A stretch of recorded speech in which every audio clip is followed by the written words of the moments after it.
That you see, Ruto thought he could run government himself. That's why he told this minister, just put people there by rewarding them. And then but the job you'll do yourself. But I say it's not going to be possible because politics will come calling. Yes. And when politics come calling, you'll have no time to run a government. That's where he is. You see, again, people also know, once you have said many things that you have not fulfilled any of them, they take everything you say with a pinch of salt, and that's where we are today.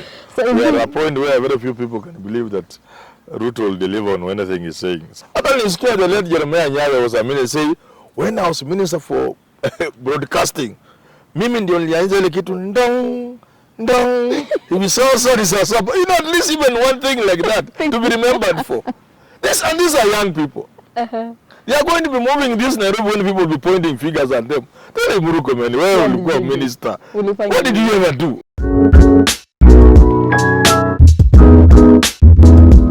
A very warm welcome to Kenya Explained from wherever you're watching us from.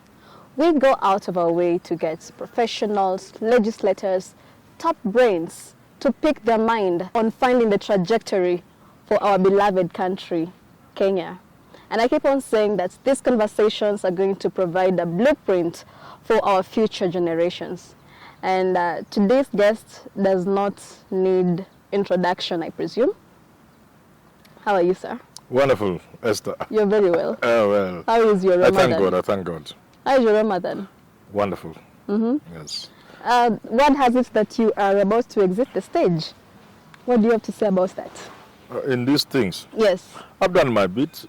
You go to the stage, do your bit and exit the stage.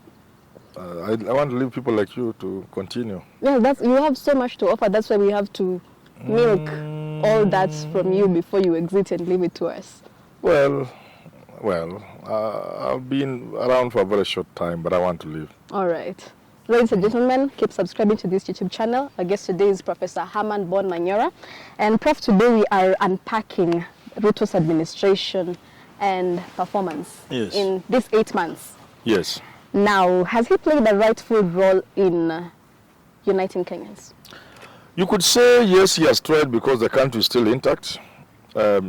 Many people would collapse a country even within a matter of weeks. So to the extent that the country is still united, we must give kudos to the president. But looking by the way he has played the game, one is left wondering whether he could not have done better. He made it his business to demolish the opposition. Yes. Oh, you think so? That is the thought? Yes. No, it's not a question of what I think. It's a question of what it is. What is there? You know, he went poaching from Azimio. He forced his side to be the majority in parliament when it was not clearly National Assembly. His appointments leave a lot to be desired. It is Kalenjin Kikuyu, and it's certainly not good for the country. That doesn't serve to unite the country. He has not behaved like a person who is in office, and he has, together with his team, continuously attacked the opposition as if they were still in an election, referring to the opposition leader using all manner of names. And that doesn't really serve to promote the unity of the country. But I think he's learning on the ropes. He will do better in future. At what stake, Prof? When you're president of the country, do you have the advantage of getting there and learn on the ropes while everyone's stake is? I think there was some American president who was running as candidate, and somebody, I think it was Hillary, and someone said, "You don't have experience." And I said, "Where is this experience for being president?"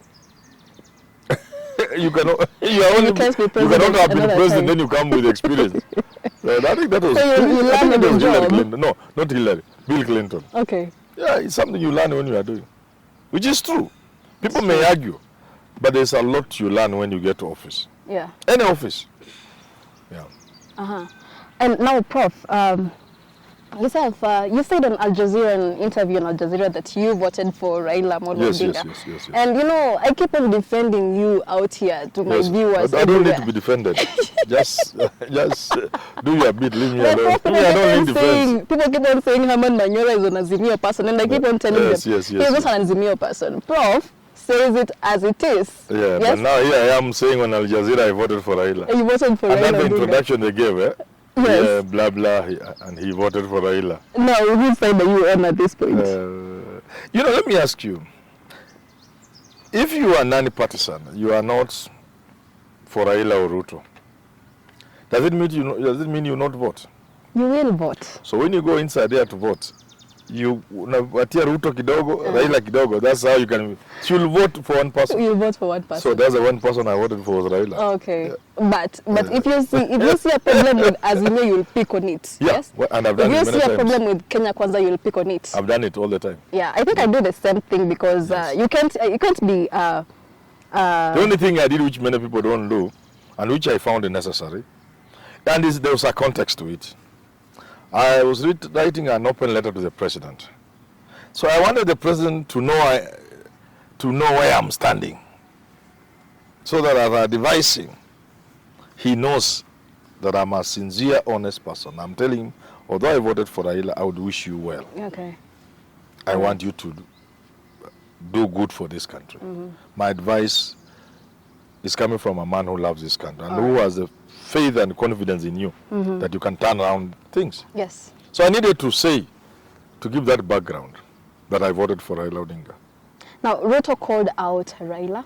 He said he will call him his brother 10 times, and he called out for the bipartisan approach. Now, there's a video by Uhuru Kenyatta, if we can play it. Morning to your wife, he said good morning. You know that little fight and scuffle sometimes you have with your wife makes life exciting. Or with your husband. Huh? Can you imagine if you woke up every day and you agreed with everything your wife said? And your wife agreed with everything that you said? Wouldn't that be a very boring life? Huh? It's good sometimes. This video by Uhuru Kenyatta, he says that a wife and a husband, you cannot be in a marriage and there are no problems. That marriage won't be good. Yes. Now, my thought is on this bipartisan approach. Do we have to accumulate problems, issues every time? Because now you're calling for the bipartisan approach, and there are also issues in the same bipartisan approach. Now we're coming to issues like who should be on this team. We have not put our issues of discussion. Who should not be on this team? Really? How are we dealing with working efficiently with the opposition? Must there be just some issues here and there? That's normal. Politics, without friction, you can't be talking of politics. Now what are we doing? This is not a monarch. This is a republic. And there will be two sides, or three or four. In our case, we have two sides. So the opposition will keep hitting at the government, and the government will keep saying, it's normal. And it goes on and on. There's nothing. Even in terms of bipartisan, there's nothing wrong so far. Yeah. The important thing, they ceasefire. And people have agreed to talk. That to me is what matters. But even with agreeing with talking, they also have issues with how they're going to talk, how they're going to conduct. That's part of it. The template. Is that an end game?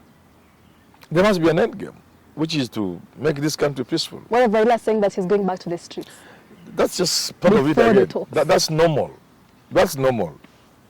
It's normal. Even when there's ceasefire, people say, okay, we are bringing back our troops. Sometimes part of the ceasefire is that as the talks go on, you withdraw your troops, even defined limits, say 70 kilometers away from the border. But sometimes the talks may go in a certain direction and one part says no. And they mobilize the troops towards the border. Okay. It's normal in the discussions whenever there's a ceasefire. It's normal. The important thing, how people agree to talk. Yes. That's why when you have people who don't know these things, who don't have the benefit of understanding history and how things have worked elsewhere, they miss. Sometimes we attend some of these meetings and we can see a lot of juvenile bravado and things of that nature. Yeah. There's so many headliners and I feel the president is under pressure to even reward his loyalists. Yes. And I come to think, can he just be wrong and say that this is how I'm going to do it? As in?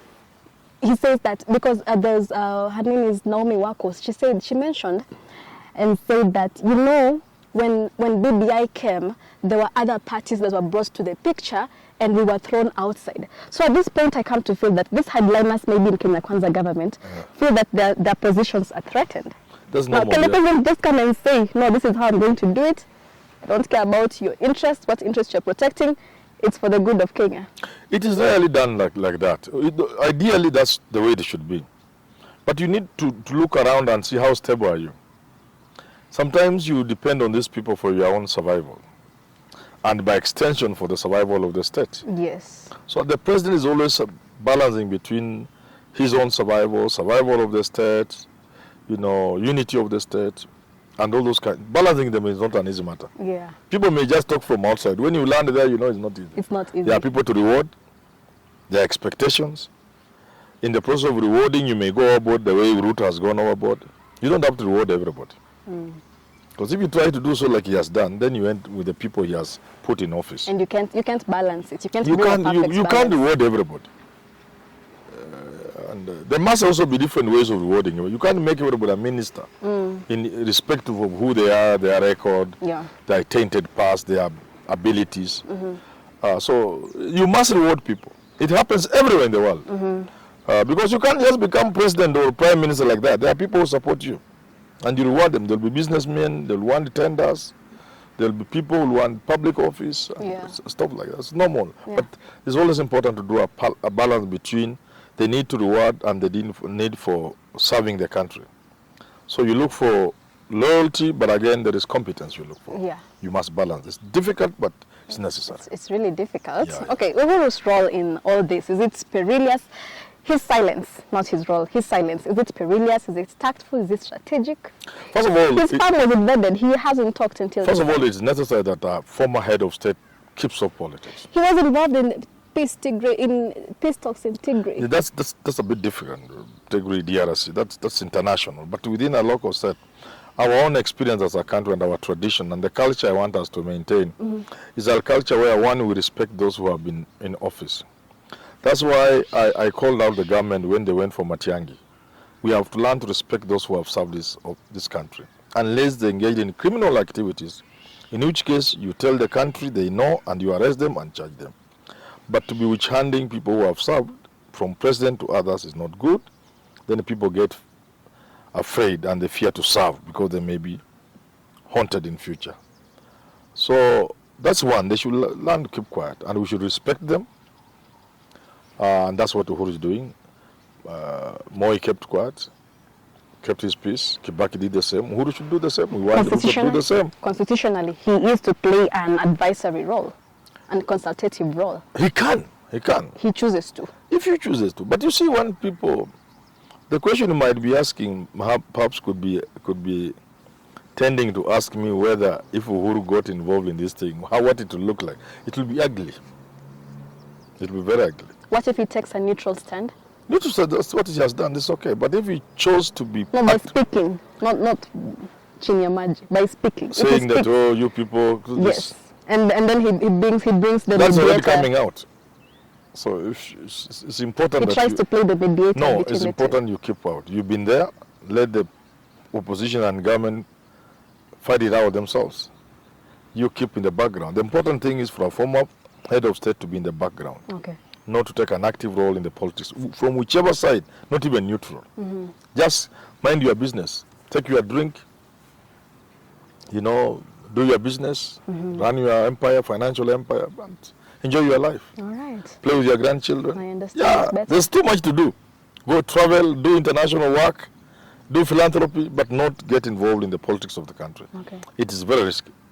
Those who do not know what Uhuru's involvement could mean, they had better come and ask me. It could, if Uhuru were to attack Raila in the streets, the whole of the town will come out. The whole town will come out. Kutanuka. Aye, kutanuka mbaya. And I don't think Uhuru is a fool. Having served as president, you know the responsibilities. You know the risks. and therefore you do things with moderation. Okay. Yeah. Okay, and right to our topic today, the president's delivery plan. Is it right on track? Is he capable of fulfilling his campaign manifesto, as we've seen him take a He's control? capable. And then I also feel Yes. he's giving hopes to Kenya. He's playing a hope game. He keeps on promising and promising and promising, but like you said, this week we are waiting for the 150 and below maize, but we only have 2 brands selling maize at that You know, price. the president and the government have the capacity to fulfill their promises. How are they going about it? First, are they giving hope to the country? The answer is no.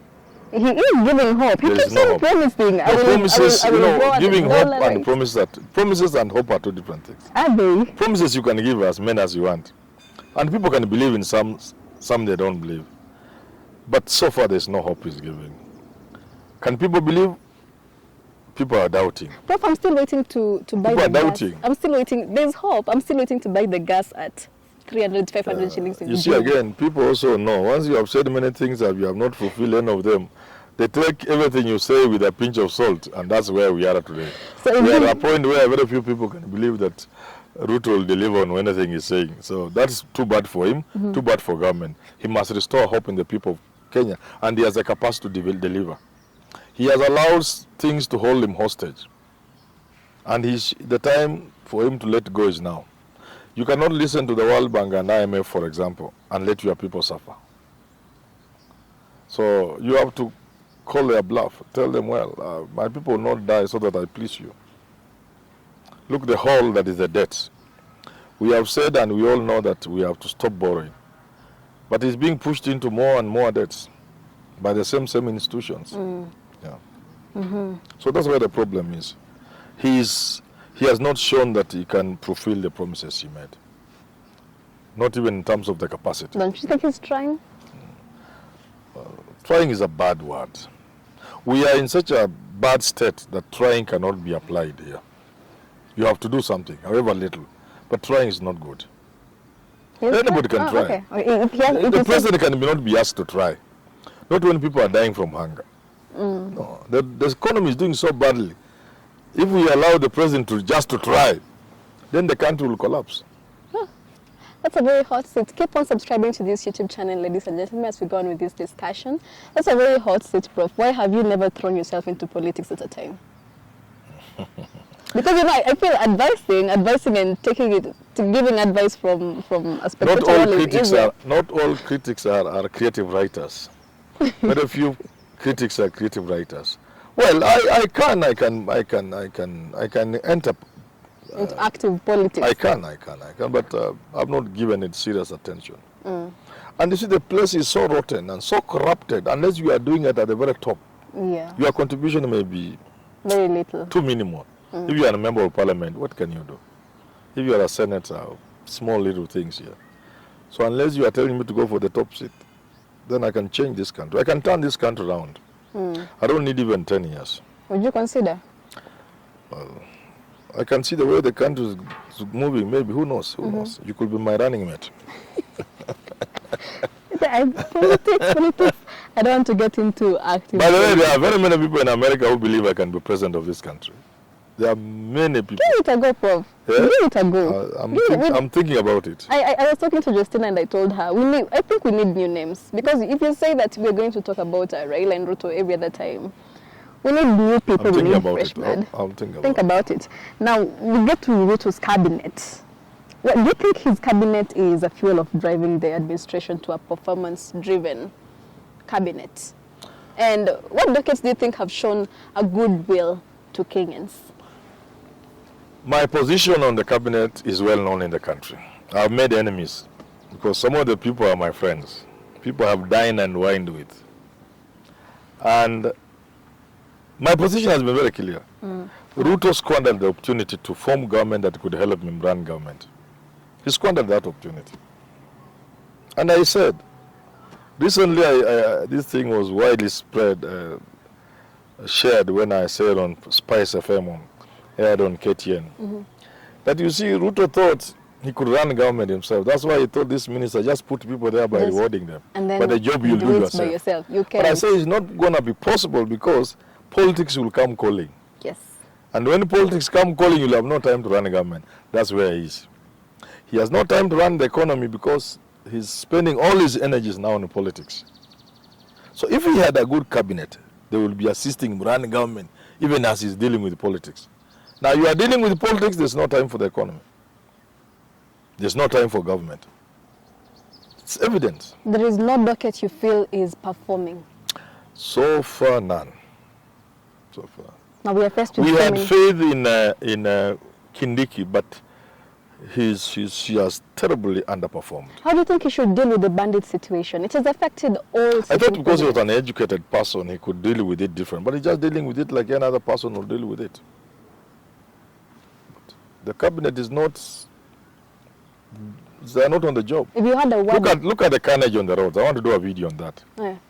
If you ask Murukomen what is happening, does he have an idea of what's happening in his docket? Mm-hmm. And I long said we need to separate this docket so that let somebody deal with infrastructure. If they want to do all the tenders, let them do the tenders and get all the billions as if they will live for 1,000 years. But when it comes to road safety in terms of the roads, let's get a different person with a compassionate heart who can do what Michuki did. Exactly. To make sure there is sanity on our roads. Look at the way people are dying. Look at the recent past. Yeah. Just look at it. Does even know what's happening? I was once traveling to, was it Meru or Embu, one of those. And where was I going? Embu, Meru, one of those. And I saw those mirror things I used to see many years ago. These times they are using Pro Box. I tweeted and tagged Murukomen. So Murukomen, if there's nothing else you can do, can you take care of this madness? Nothing. A minister can just one day say, if I see this nonsense going on the Meru Nairobi route, you people doing this business, your business will die. I will put all these vehicles out of the road. Mujipange mira yenyu iende in time. You can't endanger the lives of everybody on the roads. Look at the way Matatos are doing. Look at innocent children are just dying on the roads like that. Every other day. Yeah. Even simple things like just road signage, just markings. You give somebody a tender to mark mvua ya kwanza kunyesha jioni hiyo rangi imetoka. I'm telling you. What are the people? So people like Murukomen and they are young. How do they want people to remember them in future? They don't care about their children tomorrow saying my dad was this. Eh? I don't scared the late Jeremiah Nyawe was a minister say, when I was minister for broadcasting, mimi ndio nilianza ile kitu ndong. He was so sorry. You know, at least even one thing like that to be remembered for. These are young people. They are going to be moving this Nairobi when people will be pointing fingers at them. Tell me, Murukomen, where will you go, minister? What did you ever do? Michuki can say, I brought the state. Yes. Why can't you even just do one thing people remember you for? So Murukomen should now move. But I think the problem with Kenyans, and I have no qualms about saying it, I can say it many times in any forum. They are too busy chasing little things called money. Money. What is money? What is money? What is... have they gone to school? What is money? And Mother Karua told them, money doesn't mean to her what it means to them. Look, if you make billions, what will you... You are not even a businessman.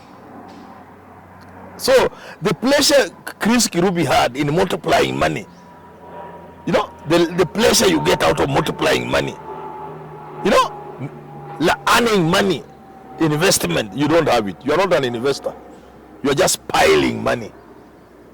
With some little education, you can't see how primitive that is. And then you never finish the money even. Money is Which money is that? Money is good. If it is money you have earned, the sweetness of earning it, how you earned it, not making it. Money is sweet when you can use to do things. But when you have loads and loads of it in the store, in sacks, is it money anymore? My basic economics, which I learned in Form 2, is that money is only money when it's being spent. So when I see people who have gone to school can't see such a simple thing. Pesa ni pesa wakati inatumika. You cannot take sacks of money and put in a store and say that's money. It's not money. No. Only an idiot can think that's money. Money is money when you are using it. Like the civilized people in the world, they put money on the card. You know? When you are running your card, shopping. Shop for your husband, your children. That's now money. You are using, let's go for holiday. You know, it has value, it's money. But you take billions and put in some account somewhere. That's not money. No, that's just, you are just being primitive. Because you leave it, people will fight over it. Some people may not even know where you kept some. Yeah. You know why we started this asset, and it's called Unclaimed Assets Authority. FAA. Yeah, because Unclaimed Assets Authority. Because people die and the banks find themselves with money they don't know even the owner. Yes. Accounts have been dormant for 30 years. Yes. Hata M-Pesa. Mtu anakufa na M-Pesa yake iko ngiri 5 ndani. Hakuna mtu anajua pin. So we created that, and I understand when they just started the work, they just hit on 200 billion, I think, something like that. There's so much money. So unaiba, unaijaza, na ukikufa ingine hata watu hatajua uliwacha wapi. Sijui kama tunaelewana. No impact. It's a waste of time. Hakuna impact. So why can't you, if you're a young minister, do something in your docket that people remember you for? So I'm challenging Uhuru man. Look, he should be touched by this senseless death on our roads. He should be touched. Surely. Let something touch him. Beyond a good suit. Maybe we should give him more time. Which time? Maybe we should give him more time. Which time? Maybe Michuki aliingia na kuanza kazi. Even Matiangi was trying, you could see her. I may not have agreed with some of the things Makwiny was doing, but at least you could see her as a man. Akitoka kwa nyumbani, going to the office is going to work. These people, when they leave home, is there anything they go and do in the office? Telephone calls, cutting deals, tender, nini. Talking of cutting deals, there is the government move to lease land in Zambia for the growth of maize at the expense of the agriculture situation in Kenya. What is your mind about that? And then also there is the oil situation. There's the oil situation where the government is trying to come into and get oil from the Gulf nations and sell it to companies. What is your move about All this? that is just, I don't know what to say, because Isn't it you have so much land here. How the hell would you go and lease land in Zambia? in Zambia? And I hear 200,000 acres. I understand the same minister was saying, I saw him, I heard him saying, Yesterday. on TV, Citizen, that there are about 500,000 acres of government land here and there, which if you put together, NYS wako na hii, ADC ko hii, universities ko na hii, if you put together, there are about 500,000 arable, which you can put under agriculture. Why would you go and do 200? And that's also, those are jobs you are exporting. So this is, I told you there is no cabinet. You can now see, there is absolutely no cabinet. There is so much land in this country that is idle. Arable land that is badly idle. Arable and badly idle. Chikama tunalewana? Tunaelewana kabisa. Is it not so bad? It's not a And big even thing. when they talk of irrigation, I just laugh and say, do I laugh or I cry? Before you talk of irrigating maize, You are talking like we are in a desperate, hopeless we are bad. situation. We are Are we bad. there? When we are at a very bad point. It will break. The oil situation, The oil running is a broke government. the same. I'm not convinced it's the right thing. Because we are crying about maturing debts. So you are trying to borrow for 6 months. See, 6 months, why are you behaving like a really typical African? 6 months is not 6 years. And we are behaving like it's 60 years. 6 months is just September here. Oil you are taking today will be due. Incidentally, or coincidentally if you wish, a lot of our debts is due in the same September. Second round. The one that was due recently, that caused distress in government, leading to delayed salaries or unpaid salaries, is due in September. Now this oil they are taking today will be due in the September. So where is the brain there now? There's no brain. Absolutely none. Absolutely none. I've always known if we wanted oil, there are countries we could get oil from. But they are not very friendly to our Western countries. So they stop us from getting oil from there. Countries like Iran. That will be a realistic approach. There are also arrangements you can have even better if we wanted. Go back to the 19th century. But this one is a no-brainer that is, I'm not convinced. You're not convinced, and you're not very happy also. But you know why I'm not happy? And people think it's not bad. How do you talk about a country of 50 million people? 50 million only, with over 10 million unemployed people. Is that not an alarming number? It is, of course. A huge number of the unemployed people now have education, including college and university education. Is that a safe country to live in? How do you talk of a country where the numbers coming from the government and the World Bank say more than 50% of Kenyans live below the poverty line? What do you talk of a country where a staggering number of people go to bed hungry? In a country where people watch people die in the house because they cannot take them just for the basic treatments. A country that is becoming one of the most unequal societies in the world. A country in whose capital city over 80% of the population live in things you can't even describe as slums. You need another word. Now governors are you telling me a country like that is safe to live in? Now governors it's already broken, but it is going down the cliff. Governors are crying. They're saying they don't have enough money to raise revenue in there. They don't even have money to pay their staff. They don't know if they should pay pending bills. Yes? So that's what I'm saying. We are not doing well. That's a good place. And we're about to get to a breaking point. Breaking point simply means when hordes of people can no longer eat and they're marauding young men in the streets, can you now call it a country? When you with your food, you are no longer safe to eat it because everybody around you has no food and they come for you. So now, already we are already there, but it will get at a very serious level where it will be what the country will be dealing with. Dealing with people from Kibra, crossing over to Langata, entering those houses and eating and going away. And they have started. So, are you still convinced we are not doing badly? I'll think about it. Don't think about it. We are doing badly. We are doing badly, young man, young lady. Is it a good thing? I'm used to dealing with young men here. Is it a good thing to end the show? I think so. I think so. On a good note that this is a good country. God has given us a good country. We must love it like I do. On a good note that there is still hope in terms of we can turn the country around. We can turn the economy around. All that Ruto will need to do is to play the politics right.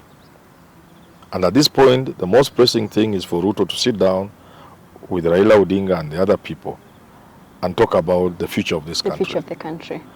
In good faith, you know, without being clever, putting all the cards on the table and not putting the dangerous ones under the table.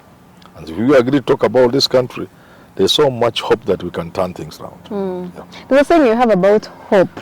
I wrote it down somewhere. Yes. I've forgotten. I'll say it next time on the show. Yes. And on that note, we wrap up this conversation. Keep subscribing to this YouTube channel. Comment, share, and like. Stay tuned for more conversations like this. Thank you.